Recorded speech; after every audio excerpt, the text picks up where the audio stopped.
Hello everyone, welcome back to my channel. চলে এসেছি তোমাদের জন্য খুব সহজ একটা রেসিপি নিয়ে। তো তার জন্যই প্রথমে এখানে আমি ফুলকপি আর সিম নিয়ে ছোট ছোট টুকরো করে এটাকে কেটে ধুয়ে রেখে দিয়েছি। আর কিছুটা মটরশুঁটিও আমি এখানে ছাড়িয়ে রেখে দিয়েছি। এবার কড়াতে 1 গ্লাস জল দিয়ে দেব, দিয়ে তার মধ্যে অল্প একটু লবণ দিয়ে কেটে রাখা ফুলকপির টুকরোগুলো দিয়ে দেব, দিয়ে এটাকে 3 থেকে 4 মিনিট একটু ভাপিয়ে নেব, যার ফলে কপিগুলো একটু অল্প সিদ্ধ হয়ে যাবে। তারপরে কপিগুলো সিদ্ধ হলে এটাকে নামিয়ে রেখে দেব, দিয়ে কড়াতে দিয়ে দেবো একটু সাদা তেল, আর তার মধ্যে দিয়ে দেব অল্প একটু হলুদ, আর দিয়ে দেব কিন্তু সামান্য একটু লবণ। দিয়ে আগে থেকে ছোট ছোট টুকরো করে আমি পনিরগুলো কেটে রেখে দিয়েছিলাম, সেই পনিরের টুকরোগুলো দিয়ে অল্প একটু এপিট ওপিট ভেজে নিতে হবে।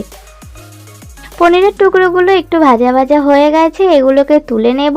নিয়ে এই তেলের মধ্যেই দিয়ে দেব ভাপিয়ে রাখা ফুলকপির টুকরোগুলো।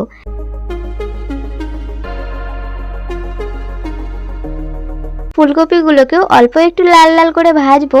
ফুলকপিগুলো একটু লাল লাল করে ভাজা হলে এর মধ্যে দিয়ে দেব কেটে রাখা সিমের টুকরোগুলো, আবারও একটু নাড়িয়ে নেব।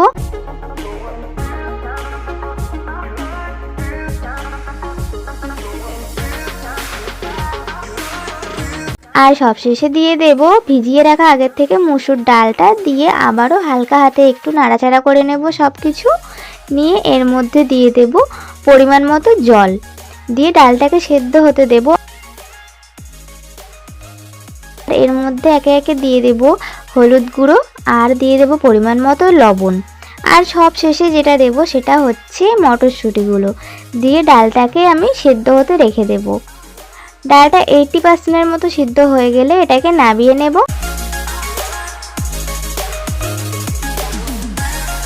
নিয়ে কড়াতে দিয়ে দিয়েছি সরষের তেল। তেলটা গরম হলে এর মধ্যে দিয়ে দেব গোটা জিরে আর একটা শুকনো লঙ্কা ফোড়নে। তারপরে দিয়ে দেব একে একে আদা ও রসুন কুচি। আদা ও রসুন কুচি দিয়ে একটু ভেজে নেব। ভাজা একটু হয়ে গেলে এর মধ্যে দিয়ে দেব কুচানো পেঁয়াজ। পেঁয়াজ কুচিটা দিয়েও কিন্তু 1-2 মিনিটের জন্য একটু ভেজে নিতে হবে। পেঁয়াজটা একটু লাল লাল হয়ে গেলে তারপরে এর মধ্যে অ্যাড করব আগে থেকে কেটে রাখা ছোট ছোট টুকরো করে টমেটো, আর তার সাথে কয়েকটা চেরা কাঁচা লঙ্কা দিয়ে সব কিছু আবারও একটু ভালো করে নাড়িয়ে নেব। নিয়ে এর মধ্যে এবার একে একে অ্যাড করব মশলা, লবণ, তারপরে দেব লঙ্কার গুঁড়ো, তার সাথে একটু জিরের গুঁড়ো দিয়েছি, আর এখানে আমি সামান্য একটু হলুদ গুঁড়ো দিলাম। এবার সব মশলা একসাথে একটু ভালো করে কষিয়ে নেব 2 মিনিটের জন্যে।